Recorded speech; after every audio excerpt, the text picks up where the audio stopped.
Well, games are obviously fun, and fun is something necessary teachers need in class to engage students. And but it's not only fun. Games are also used for pedagogical purposes. And when an adult, when a teenager, they learn through games, the brain understands that it's a little bit more. A little bit easier to be internalized, the content to be internalized, right, Fabio? Yes. There are two ways that are very important when we consider using games in class. I think they do teach students something new. Some people believe that, oh, game is just for fun, this just to enforce the language.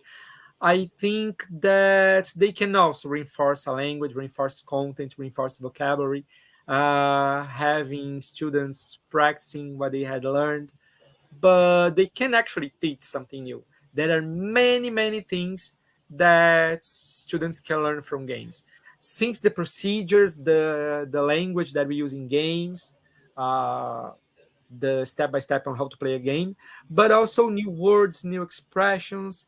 When we choose, for example, a topic, oh, let's play a game that has to do with parts of the house and furniture, for example. There might be some new words on the game that students will incorporate in their repertoire. And I think now we can talk a little bit how games are important to us, to me, Fabio, and to me, Priscilla. Priscilla, tell me a little bit about how games are important to you, your experience with games, not only in class, but also outside, playing with friends. Yeah, games are part of my life since I was a kid. uh, I think every kid, right? But in my house we used to have like board games and card games for kids, and it was like a moment, it were moments for the family to be together, and have fun and interact and engage with each other.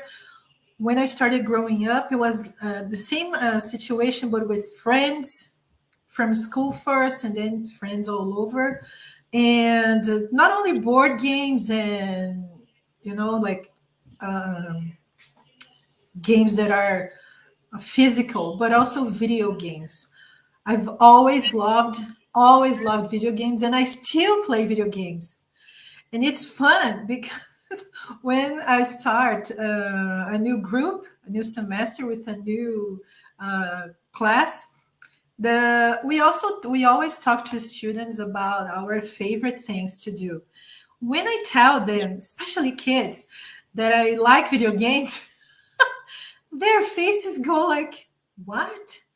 But you're a girl and you're old. How come you like video games?" And it's a moment of ice break. So, um, playing games in class and also video games, because I've been doing this for quite some time, using video games to teach, to get the student to focus, especially in private classes, because it's something they love and it's going to be natural for them.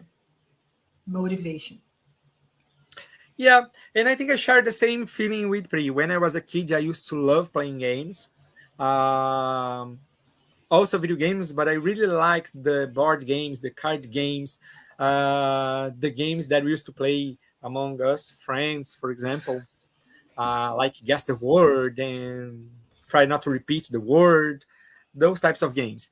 When I start teaching, to me it was impossible to teach and not using a gaming class, for example.